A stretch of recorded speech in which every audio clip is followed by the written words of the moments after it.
All right, we have we have some technical difficulties here. We're trying something that's unprecedented. We're talking to people in two remote We have locations. two people on now in our Ukiah studio here for KZYX at UkiahValley.tv.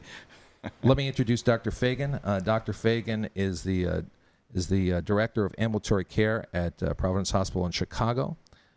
She is the past president of Physicians for a National Health Program, as I mentioned. She is the author of Universal Health Care, What the United States Can Learn from the Canadian Experience. Dr. Fagan said earlier this week, and I quote, "The reason I'm at the Democratic National Convention is that we have millions more people who are uninsured than when George Bush first became president. How many more people are we going to allow to suffer and to die because we don't have a real universal health care system?" Dr. Fagan, welcome to our show. Thank you.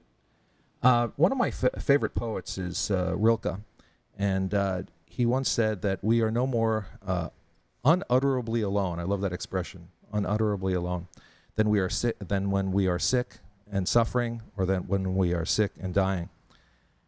How many more Americans are now more unutterably alone than when George Bush took the presidency? It's probably in the neighborhood of about 7 million. And what happened in these last 8 years? Why did the condition deteriorate? Well, what we've seen is as the economy has deteriorated, there's been the deterioration of the employer-based benefit, employer-based insurance for employees. Increasingly, this has become a benefit that is too expensive for companies to provide and survive economically. They progressively have shifted the cost to the employees. And so there's a deterioration in the employer-based insurance. And more people have become unemployed and lose coverage that way. So it reflects the bigger economic picture in the United States. We look at companies which is much publicized, General Motors, which is spending more on the health care benefits of its workers and its retirees than it is on the production of their automobiles. Yes, that seems to be the number one point of negotiation in the contracts with the union and at Delphi, which is, of course, the subsidiary that makes a lot of the parts. Exactly right. If you look at the work stoppages in this country in the past 5 years, the strikes, health care has been one of the key issues in every single one. Well, right here in Northern California, in neighboring Sonoma County, we had a front page news story where the county pension plan was cutting benefits. Here in Mendocino County, we've completely eliminated health benefits for employees hired after 1998, I believe. And if the finances at the retirement fund continue to deteriorate, I expect there'll be more cuts. This is a phenomenon known as pension dumping.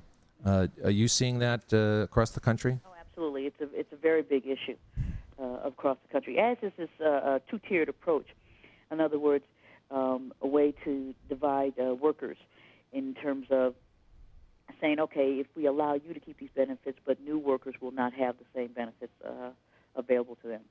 So we're almost seeing like a class division here, just like we have the haves and the have-nots in every other aspect of American life. We have it in healthcare, and perhaps it's even more pronounced in healthcare and health insurance than in other aspects of our life. Well, I think the whole question is we as a country, do we want to say that healthcare is a right or that it's a privilege for the few who can afford it? Fresh from Senator Obama's speech last night here in Denver, the question becomes, do we as a society feel responsible? Are we our brother's keeper? Now, I'm very excited to have you on our show, and I'm especially excited at this historic moment that we're speaking to you from Denver, where you can report on on Barack Obama's speech. Please elaborate a little bit for us, not just about his speech, but also about the healthcare platform of the Democratic Party. Well, I mean, the speech. I mean, I was there last night in Vesco Field, and it was absolutely thrilling. The energy was just indescribable. I think that the bigger challenge for us, and several people during the course of the week, Senator Kennedy made the remark on Monday night that health care needed to be a right and not a privilege. And the Democratic platform did adopt some language saying that we needed a health care system that took everybody in and left nobody out. So that's a step in the right direction. Senator Obama's program specifically has plans for allowing people who have private coverage now to keep it, and having a massive expansion of a public program for those who are not covered and providing subsidies.